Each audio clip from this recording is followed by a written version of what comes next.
Time is just gone 8:15 p.m. as we welcome back our listeners and viewers on Salam Media, on the various platforms of Salam Media, on YouTube, on Facebook, and also on all the other platforms that you are able to watch and listen to us this evening. Now, the next discussion on Wednesday night with myself, Inayet, Wadee, is extremely important.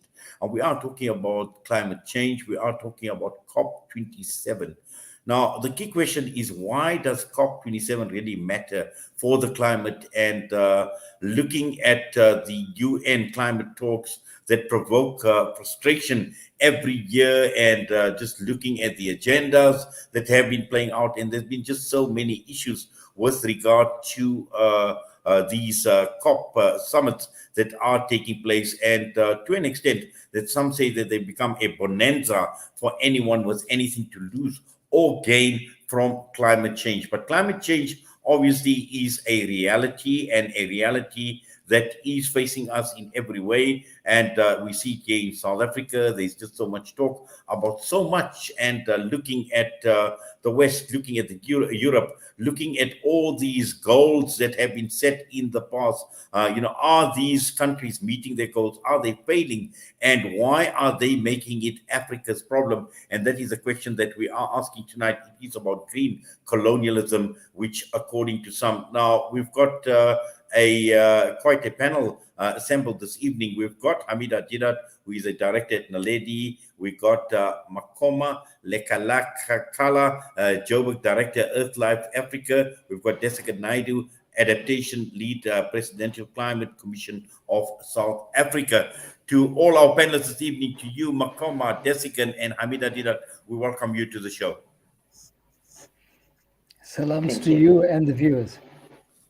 Yes, Shukran, Jazakallah, thank you very much.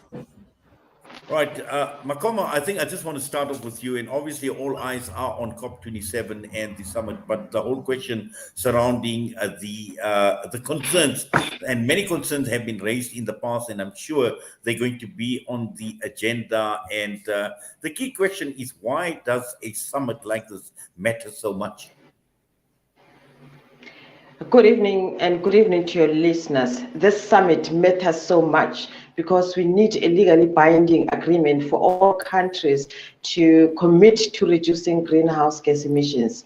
Yes, other countries have done, other countries are doing, and other countries have not been responsible for the emissions that are causing global warming and finally causing climate change. Why COP matters, and also that it's taking place in Africa. This has been dubbed an African COP, but also highlighting the issues that Africans face. Africa is warming at a much faster rate, and we are feeling the heat that is unbearable. We have droughts that are ravaging the continent, particularly in the Horn of Africa, though in the Southern African region, we still are facing droughts which cause food insecurity. Almost 250 million people are living without a clean potable water, and this is a cause for concern. But the other thing is that because of the pollution that is there in the atmosphere that renders people to be unable to breathe, that's one of the issues. This is not a problem that is faced by Africa, but it's also faced by other continents. Just recently, we've had climate change-induced natural disasters in the KZN region, where it is counted officially that about 500 people perished. It may be more, but the long-term impacts of that are still with us, and the infrastructure also that we have is still with us. So this COP, being an African COP, this would be a COP where we'd want to see the pledges that have been made by particularly northern countries that you had mentioned that they are greenwashing, or they just come to the COP just for the sake of it. We expect them to fulfill their pledges to say, because this is also the Egyptian government had said this is an implementation COP. So we expect them to fulfill their wishes, or to fulfill their promises, where they had said that they are pledging not only for mitigation against climate change, but they are also pledging funds for the climate finance so that people can be able to adapt.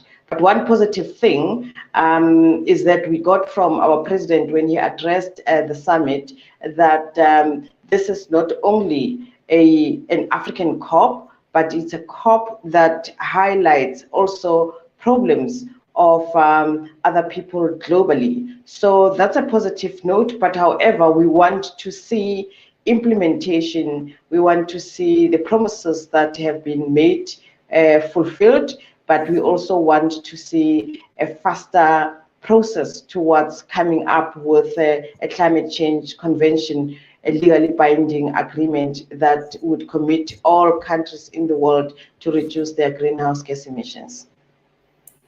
Well, thank you for that, Makoma. And Dhesigen, just to bring you into the discussion. And as Makoma says, it's going to be an implementation COP now. We know for the last 27 years, climate change has actually been getting worse. And why do we still care about a conference of this nature when nothing seems to be working? And the popular view is these COPs are mainly used as an opportunity by leaders to showcase themselves, to get attention, and at the end of the day, using different types or different kinds of greenwashing, for want of a better term. Yet, a lot of that is true, but we're optimists, and as optimists, we must look for the opportunities to make things better. And one of the things that this COP is doing, maybe more starkly than its predecessors, is it's put a very stark question on the table. And, it might have been a bit dramatic, but I think the UN Secretary General was right to put it on the table in the way that he did. And what he put on the table is, we either are going to sit here and develop out a climate solidarity pact where all of us will provide the resources as a global team to try and get to a lower carbon space, to a less destructive space. And he said, if we don't do that, then what we're going to be doing here is we're going to be engaging in a collective suicide pact. Because that's kind of where we are. This is the existential crisis now. We are at this point where we can choose to continue to invest in our own extinction, or we can hold hands together and move it in the other direction. Now, I think one of the things that's coming out very clearly in the climate discussions, and I just want to highlight a few of them. The first of that is that the science is now at consensus. Previously, there were wedges being driven in the science. There was science that was pro-climate change, and there was science that was anti-climate change. Well, there isn't anymore. The sixth assessment report that comes from the IPCC is absolutely explicit on this regard. The second issue that I think is very, very clear to people is that at 1.2 degrees above the pre-industrial levels where we currently are, we are already in global warming. We are seeing the devastating impacts of that all over the world. It's no longer restricted to the developing world. It is also very firmly in the developed world, as Europe has discovered with storm events, with drought events and heat waves and wildfires and high energy hurricanes. So nobody in the world can pretend that this phenomenon is not real. The third thing to put on the table is that we fully expect that the developed countries are going to say, look, we're in an economic crisis, there's a war in Europe, and yes, it's the failure of the European security architecture, but there's a war anyway. We are now energy insecure. We're going to have to cut down on our official development aid budgets. We're going to pledge that we will try to keep up with the $100 billion, but we're not too sure how we're going to get there. And then, that's the discussion that's happening in Sharm el-Sheikh right now. And it's a likely outcome. But there's something else that's happening that I think is enormously significant. And that is the private sector and private capital are saying, but whatever these governments choose to do or choose not to do, we're in the soup anyway. We can't do business. We can't survive in a world that gets warmer and the heating is higher and the storms are more serious. It's costing us money. It's removing our ability to actually survive. The net result of that is that there's a bunch of movements in that direction around releasing private capital and development finance and other innovative financial tools in order to start investing in climate change, and both the mitigation as well as the adaptation. And this, I think, is enormously significant. And one of the things that South Africa is going to take away from this COP, and we have largely a South African audience, is that South Africa has landed its own energy transition deal. And it's a big deal, actually. You know, it's a deal that's worth $8.5 billion as an upfront, and that's going to support roughly a $90 billion plan over the next 5 years to make that transition. But the news wires are telling us today that President Ramaphosa has been walking around talking to each of the heads of state that are there. And the latest report is that he's managing to secure further interest, and he's now talking about something between 10 and 11 billion rands that's going to be made available. Now, while that's good for South Africa, it also presents the kind of model that can be used everywhere else in the world to make us have the big movements that we want to around dealing with climate change. And this is really important because even if the talks fail around this deal that we all want, that Makoma is talking about, that the pledges that we all want, that we've been talking about for ages now, this $100 billion, we want to make sure that those pledges are actually met with real action. Even if that doesn't happen, there is now a collective force beyond governments that is saying that, well, if governments are not going to get it together, we're going to have to get it together because we have to make this work for us. Well, thank you for that, Dhesigen, and to bring Hameda into the discussion. Now, Hameda, as an activist, and we see this term green colonialism obviously featuring a lot more prominently. And we know we've been talking about the global north, and we know they've achieved a high standard of living. But at the end of the day, it has been done through exploitation of the global south, for want of a better term. And this is exactly what we are talking about when we're looking at South Africa and also looking at the African continent, where there are high expectations as far as climate change is concerned. Yet one needs to get to some of the roots of the problem as well. And, you know, is South Africa, is the African continent paying a price? Hameda, if you could unmute, please. Can you hear me, Inayet? Yes, I can. Go ahead, please, Hameda. So thank you very much for giving me the opportunity to come in at this very point. So I'd like to pick up on your point of green colonialism and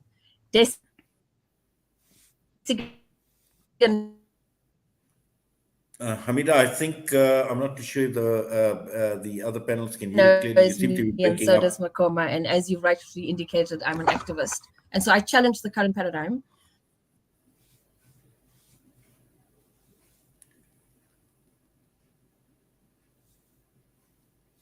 Yes, I think Hameda, we're going to try and connect on a better line with Hameda. Possibly there could be some signal issues. But Makoma, just to, while we are waiting for Hameda to join us, the question that I had proposed with regard to green colonialism, and it does appear that, you know, Africa, the African continent has been paying a huge price at the expense of, you know, the continent itself, but also at the same time, looking at the global north, they have been enjoying as a result of the exploitation of Africa. Yeah, I think that we can see it in different ways. Like Dhesigen, I'm also an optimist. And one of the things that has been of concern to us, particularly when it comes to what you term as green colonialism or greenwashing, we find that northern countries or developing countries would always come forth and and like they have been pledging with the climate finance, and others would be saying they're accelerating decarbonization in their own countries, but we still find them or companies in their countries coming in the guise of investment in African countries. For an example, now you have France, which is one of the countries that has pledged what we call the Just Transition investment package for South Africa. They're supporting that. But at the same time, you find that companies in their countries, particularly Total, is one of those countries that is exploring for oil and gas in South Africa. So that does not balance. So it means like they're transferring their emissions to African countries. And it may not be Total only, there's many others that are actually doing that. And it's also not in South Africa. In Uganda, we know of the East Africa oil, crude oil pipeline project, which is also has got foreign investment, and it's mostly from those countries that are pledging or that are saying they are decarbonizing. But the companies in those countries are the ones that are coming to Africa to explore for either gas, coal, or oil. And we also have China coming in also as one of those countries that are also transferring their emissions. So green colonialism, I would say that it's happening. It has happened for quite a long time. And I think it's only now that when it comes to carbon markets, when it comes to monitoring and evaluating what other countries are doing, particularly when you look at the national determined contributions that they have submitted as part of the Paris Agreement, you find that most of them on their NDCs, they made pledges, they have quotas of what emissions they are reducing, but at the same time, they're transferring that, particularly to African countries and Latin American countries. So that's what I would call green colonialism, that the guys' investments that are in the long term destroying the environment. So that is something that has been happening. But I think with the voices that are here at COP, of ordinary people that are here at COP, those kind of issues are going to be highlighted. And it's just unfortunate also that we don't have Egyptian civil society in its numbers, especially when it's the host country at this conference. But this is a reality, and the reason why also we don't have this convention, that it has been negotiated for more than 27 years, is that the biggest delegation at this COP and also at the COP26, the previous one at Glasgow, it was more of the fossil fuel industries. And how do you expect, like the comrade Naidoo says, that Alcoholics Anonymous would go, the owners of bottle store would go into an Alcoholic Anonymous meeting. This is exactly what is happening here, that the fossil fuel industries are in majority, and obviously that convention, we may not see it tomorrow. We may leave this meeting without that legally binding convention. So that's the extent of how this green colonialism works. And the people who come in with the majority of the delegation, you find that they're not only from the northern countries, but it's their proxies, people that are in the southern countries that are also most of the time part of the delegations that don't have the power, the resources to be able to advocate and pursue for an agent or for a convention that can be met very, very easily. And besides the fossil fuel industries being in majority. Yes. Makoma, can I just stop you there? I want to come and talk about fossil fuel, but while we are on this whole question surrounding green colonialism, Hameda Deedat is back with us. I just want to bring Hameda back into the discussion. Hameda, you can continue.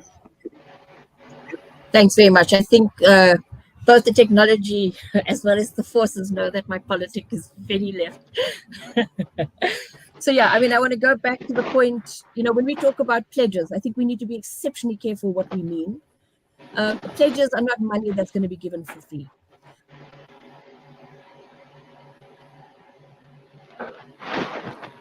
It has suffered and continues to suffer, particularly under a neoliberal globalization. If you look at the current form, whether you're talking about renewable energy, whether you're talking about within car power, green hydrogen, it's major forms of investment, green investment coming into our countries. The kinds of minerals are going to be extractive industries. The kinds of jobs are not going to be decent jobs. And it's going to be a perpetuation of the capitalist system that we know, with worse consequences, because it's not going to address the current opportunities that climate change presents itself with. So I think we need to be very, very clear when we talk about, the COP27, the commitments. This is not a commitment to reconfigure the system. Historically, when you look at the issues of COP, I think it was in COP18 or COP20, where civil society organizations came out and said, change the system, not the climate. And the system they're talking about fundamentally is capitalism. And now when we talk about the pledges and make reference loans, if you just look at the Medupi loan that South Africa negotiated with the World Bank, just to give people an example, yes, it was coal, but when we negotiated the contract at a 7%, the rand to the dollar exchange rate was at 7. The rand to the dollar exchange rate now is 18. So from 2014, 2015, when we negotiated the contract to now, we are paying more than double the loan to the World Bank for a coal-fired power station that doesn't work, right? So we need to be very, very clear. Then I want to really turn this notion on its head in relation to, and I think Makoma as well as Dhesigen raised the issue in relation to fossil fuels and who's actually there and whose interests are being serviced. So when you look at proportionately, what are the contributions of greenhouse gas emissions by the developed world that has contributed through their exorbitant exploitation of the world and its resources and its people, and their contribution to climate change vis-a-vis the developed world, and I'm talking if you look at Africa specifically, South Africa is the number 13th emitter, the worst in the context of Africa. But our global emission contribution is less than 1%. Now, as Dhesigen also made reference to the fact that we're looking at the Ukraine-Russian war, you didn't specifically say the Russian-Ukraine war, but this is one that specifically we have to make reference to, because as a result of the war, countries who initially, inverted commas, made a commitment to shift from their coal-driven or fossil fuel-driven or high-carbon-driven economies to a so-called more sustainable economy, said they will move away from coal. A specific country was Germany. Germany actually put a massive amount of investment in one of its coal towns. It turned it into a tourist industry. It's gone back to coal, and it's citing the Russia-Ukrainian war as one of the reasons, and so are many other countries. If you take, again, Makoma made reference to the issue of China. China's comparative advantage is plastic. What is the input to plastic? Coal. Do you see China giving up coal or its comparative advantage of plastic? Never. Let's talk, and that's over and above its coal-powered fire stations or how it drives its economy in terms of its energy resources. Let's take concrete. Makoma also made reference to China in Africa. One of the major investments that China makes in Africa and in other parts of the world as well is through massive infrastructure development. What do you use in infrastructure development? Concrete. What is an input to concrete? Coal.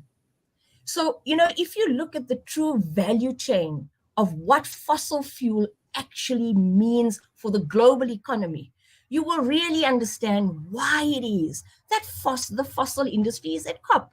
And let us not be fooled. They are clear in the agenda. Fossil fuel is not going to go away tomorrow. Even renewable energy, even if you talk about renewable plastic, has coal as a fundamental input. Steel has coal as a fundamental input. If you look at South Africa now, coming from a labor perspective and why we challenge the current context, we're fighting for what is called a just transition. And a just transition is not just a word or a framework, but it is a principle. It's a principle that says we recognize in the context of climate change that there needs to be a transition from a high carbon economy to a low carbon economy. But we believe absolutely that workers need to be at the center of that particular transition, together with communities, because workers and communities come hand in hand. And as a result of the way in which we transition, we want to achieve a better environment for everyone. If you move from a high carbon economy to a low carbon economy, and you do not make workers at the epicenter, then you are simply making a transition. And the consequences, if people want to see the consequences, please go to Mpumalanga. I urge you, go and look at Hendrina, go and look at Kumati, and look at the towns that surround these two coal-fired power stations, and then listen to the president's commitment to COP27 that says, without a just transition, because that's the silent part, he says, we will close 10 coal-fired power stations without understanding, without feeling, without really recognizing the massive devastation that's going to hit the community in Mpumalanga. And let's not forget, historically, Mpumalanga, in the region of Imalahleni, which means coal, it was our historically Black disadvantaged community people who came from the Bantustans, from rural communities, who left their families to come to Mpumalanga to work in the mines and to work in the coal-fired power stations to ensure the mining energy nexus, and so that South Africa could thrive. Hameda, can I just, obviously, I would like Dhesigen. Okay. I just wanted to say, we cannot afford a historically disadvantaged community to suffer the brunt under green colonialism. I think we need to be really sincere. This is an opportunity to really fundamentally address the inequalities of the past. And through addressing, I believe, fundamentally those inequalities, we will achieve the objectives, not just of the SDGs, but of climate change, but not in the current macroeconomic framework. Thanks. Well, certainly, and I think Dhesigen, clearly Hameda raises a lot of valid points, and she speaks about a just transition, which is absolutely important. This is paramount, and at the end of the day, loans are not going to solve our problems, because this is going to actually just make the problem even worse. Looking at South Africa, we're talking about fossil fuels, we're talking about coal, we're talking about coal reserves, and correct me if I'm wrong, any of the panelists, but I'm led to believe that we've got something like 400 years worth of coal in this country. And if China is going ahead, we know what our situation is as far as Eskom and the power problem and all of that. And yet you've got Europe going back to coal. Why can't South Africa use it to our advantage? Okay. Many issues have been raised. I'll go through them very quickly, and I'll come to your question as well. I mean, the first issue is that this justice component is paramount.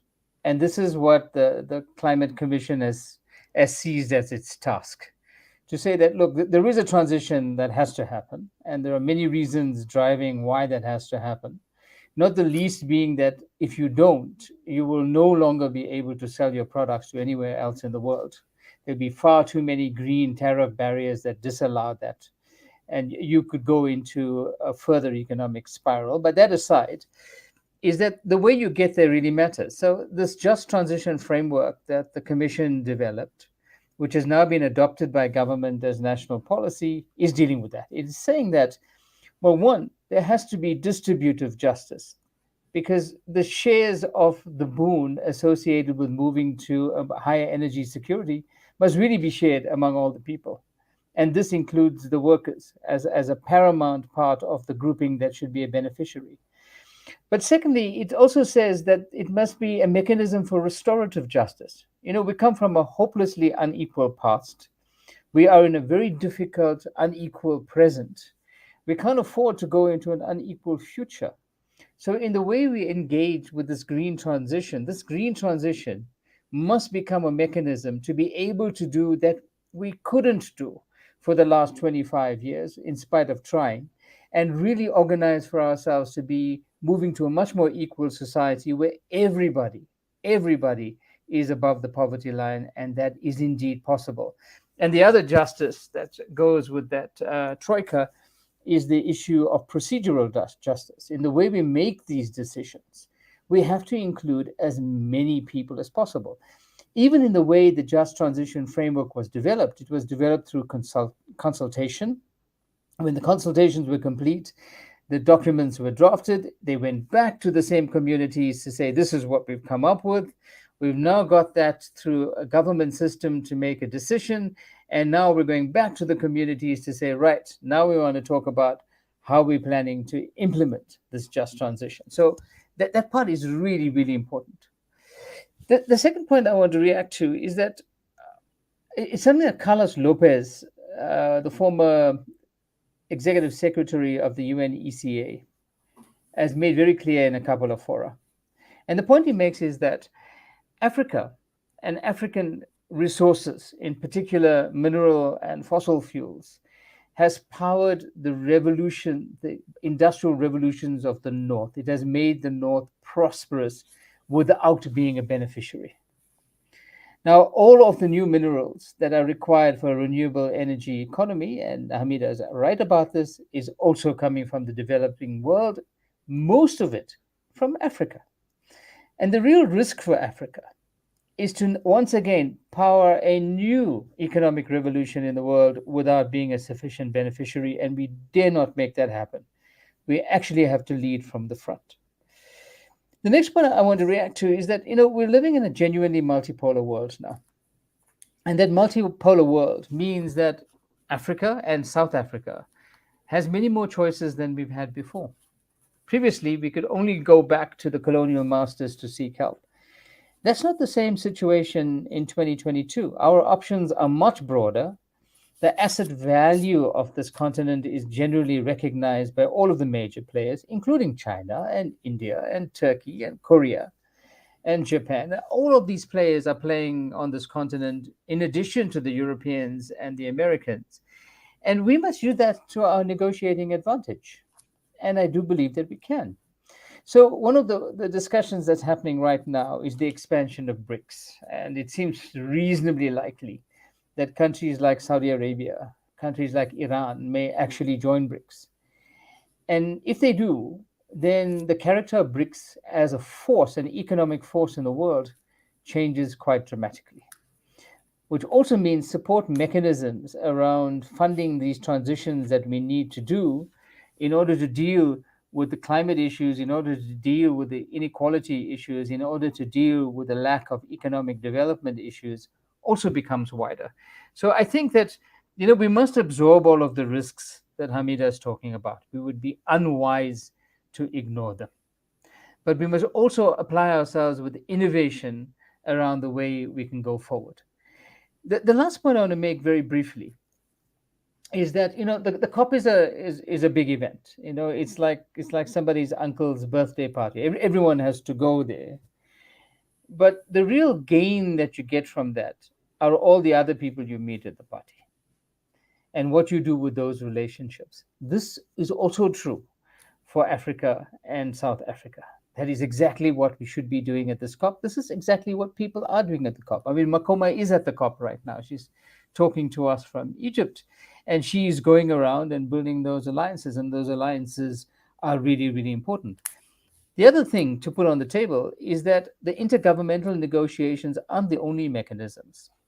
Even the private sector engagement with the development finance and the DFIs is also not the only way. Vanuatu is doing something enormously interesting right now. It has petitioned the International Court of Justice to offer an advisory opinion, a legal opinion from the International Court of Justice as to whether or not there is liability from all of the emitters, the historical emitters and the current emitters in the world, and what can be done with that. Now, in South Africa, we know very well what the power of the judiciary can be. We have been trying to clean up our system for the past decade, using the judiciary as a mechanism. Vanuatu has put this case now globally to the International Court of Justice. I don't know what's going to come out of it, but if we get this advisory actually being done, I think this is another mechanism to change the game in a very fundamental way. Let me pause there, Inayet. Yes, okay, and just to bring Makoma, because Makoma wanted to talk about fossil fuels as well, and also the point that Dhesigen made, talking about, are we negotiating to our advantage? And I've just got a message that has come through, talks about Cyril Ramaphosa executing the non-negotiable mandate from his handlers, which is the Minerals Energy Complex. He must conclude the SA fourth socio-economic and political power transition. Prerequisite to the transition is the privatization of South Africa's energy and SOEs. And post the 2024 elections, South African natives will be erased as the rightful owners of South Africa.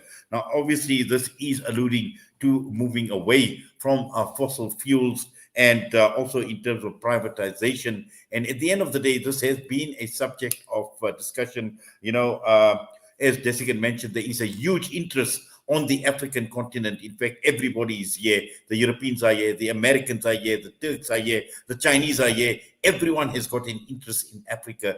And are we at risk, even when we're talking about climate change, of selling the country to the highest bidder?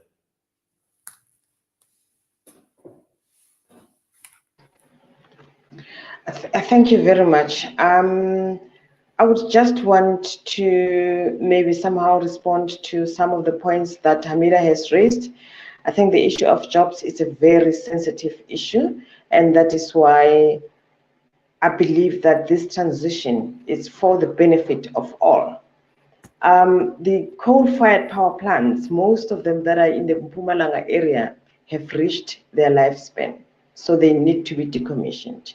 If not being decommissioned, the technology would need to be retrofitted with a new one. And of which, following up as activists, we have been told that this is expensive. But what we need to think about, it's the loss of life, it's the health of the people in Mpumalanga, it's the pollution of the streams, it's the pollution of the soil in the area. And also asking ourselves whether the jobs in the coal mines or in the coal-fired power stations are clean jobs, because workers end up also being sick from the work that they are doing. So the transition, the moving away, it's not going to be easy. It's going to be a painful process, but it won't be a painful process if we understand why do we need to decarbonize, or why do we need to move away from business as usual. But at the principles of the just transition, like Dhesigen has mentioned, is that of restorative, distributive, and procedural justice. So it is important for workers, or for everyone who's more concerned, to actively be part of the decision-making processes and not just talk from outside. Because if you're not part of the process, then that is when we would say the process has not been fair. But then if people hear that there's something happening, they should come to the party and be part of that procedural justice, so that we can have distributive and restorative justice. So that's what I want to say. But I know that this is an issue that continuously we talk about, but then we ignore the externalized costs that are associated with all these coal plants. And we know that we have alternatives, and those alternatives can be implemented, though we also are not saying that that can be overnight. But then it's important that we keep on talking about these issues. And it's not only in South Africa, it also happens in other countries where governments and the people there have dedicated themselves or committed themselves to say, we decarbonizing our economies. And decarbonizing our economies, you made a perfect example about a German town that actually had turned its coal mining area into some sort of a tourist attraction. And these are some of the opportunities that we can have in areas like in Mpumalanga and other hotspot areas, so that we turn the bad into the good. We turn what we know it's harming our environment and it's harming ourselves into opportunities that can create a much healthier space for people to live in. And I know every time we talk about these issues, we're so passionate about them. And these are some of the issues that underpins, that needs us to ensure that we have this convention as early as possible, the Convention on Climate Change. But what I see now is that the policies that we have, for example, the National Development Plan that we have, indicates that climate change is a threat. On chapter 5, it indicates that climate change is a threat, and we have to do something about it. And the National Development Plan, the National Determined Contributions of South Africa also are saying it's important, and at the center of the National Determined Contribution is the social and environmental issues that we are saying as South Africa. This is what we are saying we are determined to do to combat climate change and to adapt. And this we are doing because of social and environmental considerations. I would wish that we'd had the the Climate Change Act now, which is a bill which is in cabinet, and that act would assist in ensuring that there is processes, there is regulations, and there are means of implementations to ensure that some of the situation or the business as usual that we find ourselves in, where people are unable to breathe, where the water is polluted, does not happen. So if we have that Climate Change Act, I think would be in a better position. We do have means, we do have institutions. I think what is important for us is that we don't wait for the COPs to raise these issues, that we continuously talk about them, whether there's no COP or a COP in our country, because this is what I've seen, or what one has observed, that the issue of climate change only comes up many a times when there's these big meetings taking place either in September or in December. This should be an everyday issue, and if it's an everyday issue, then we'll be able to understand more as to what people are feeling on the ground, and not theorizing or academizing the issue. And in that way, I think we can all contribute towards a positive future where we can be able to find solutions on the problems that we find, and also do things differently so that we are not impacted negatively forever, and generations are impacted negatively. Thank you. Well, thank you for that, Makoma. And I see we are obviously running out of time, and that's also just want to give Hameda an opportunity to come in. And Hameda, just your response to what both Dhesigen and Makoma have been saying. And I know you raised this issue, and I'm just looking at a post that has come through saying that look at the scramble for South Africa's coal. In public, they claim she is dirty and dangerous, yet they are exporting her to electrify, industrialize Europe and Asia. Hundreds and thousands of tons of coal leave our shores every day from the Richards Bay coal terminal headed for Europe and Asia. The EU and the US are recolonizing South Africa under just energy transition, which is going to destroy Eskom's coal fleet while the EU buys our coal. Hameda. Yeah, I thank you to the contribution. I think that is exactly the hypocrisy that I'm talking about. I mean, Makoma, to some extent, I feel you were being disingenuous. I mean, I think Labour has been engaging quite extensively. And I think if you actually visit Mpumalanga and you say the very things that you said here to the community in Mpumalanga, both in relation to jobs and them not understanding that they need to leave coal. Nobody is arguing that carbon emissions does not contribute to climate change. What we're saying is that you cannot expect workers and communities to bear the brunt of climate change when you haven't done what you're supposed to as a government. You make reference to the example of Germany that I stated. Angela Merkel pumped in millions of euros in that town, which South Africa cannot afford. She put in mechanisms of social security for workers, skilled, redeployed them to ensure that there were jobs, not unemployment. Again, I will say to you, I work on the ground in Mpumalanga. Go and visit and see what those communities are going through. Interview the workers who will tell you, absolutely, they understand what a coal job means. But when you give them a hard choice between having a coal job and dying from tuberculosis or lung disease versus unemployment, starvation, and the inability to feed their families because there's no option in a context with high levels of unemployment, austerity, and recession. So let's not be disingenuous here. South Africa has not made a political commitment to address the issues of unemployment and is not going to do so when it closes down the coal-fired power stations. I also want to make a factual correction that the state of our coal-fired power stations in terms of decommissioning, it was supposed to be 2050. The current position is accelerated decommissioning without a just transition, and that is not fair.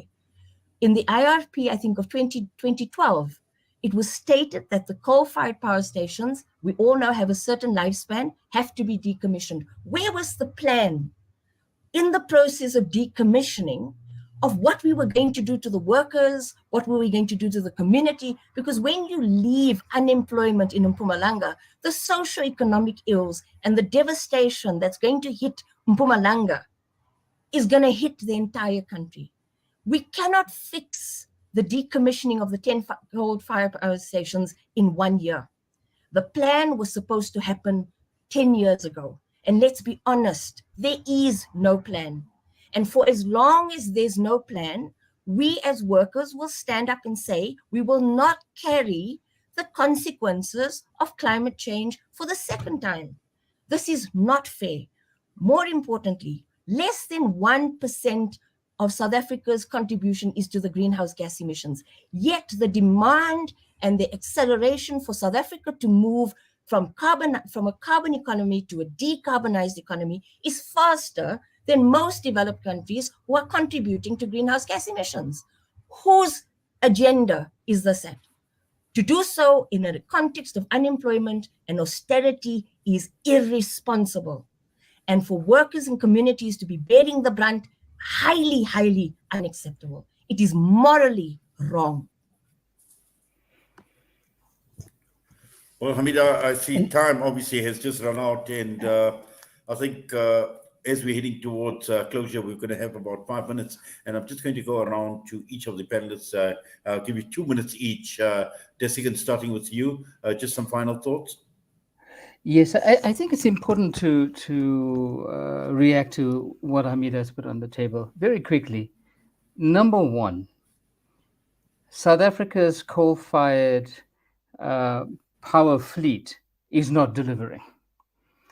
You know, if you made the decision today to continue to invest in coal as your power source, you would continue with the energy poverty that we currently have, the energy insecurity. It is simply not delivering. And bringing mothballed power stations back from retirement, like Komati, for example, not viable. The second thing to put on the table is that we have a big experiment that's starting right now, and that is with Komati itself. You know, it's a costly experiment. It's 9 billion rands that's going to be invested in it around organizing for a repurposing of the power stations, including all of the people that currently work in it. And if that works out, then we have a model that we can use with our other power stations as well. The last point I'll put on the table is that we have to be looking forward to the prosperity that is possible.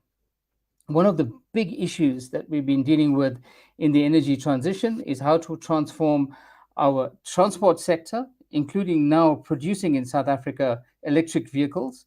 Otherwise, we will lose our export advantage around vehicles, even if we're not using them locally. And the second is taking advantage of our platinum asset to become one of the leaders in the world around the green hydrogen economy. And the green hydrogen economy, partly to meet our energy needs, but mostly to export technologies around the world and make South Africa really, really competitive. So there is a very different side of the coin that we must continue to examine and put our minds to, because we're not following what other people want us to do. We're actually ahead of a couple of developed countries, and we will gain the dividends from that in the longer term. because working towards a low carbon economy is the way we have to deal with our unemployment, our inequality, and most of all, our poverty. Thank you, Inayet. Makoma, 2 minutes to you. Final thoughts.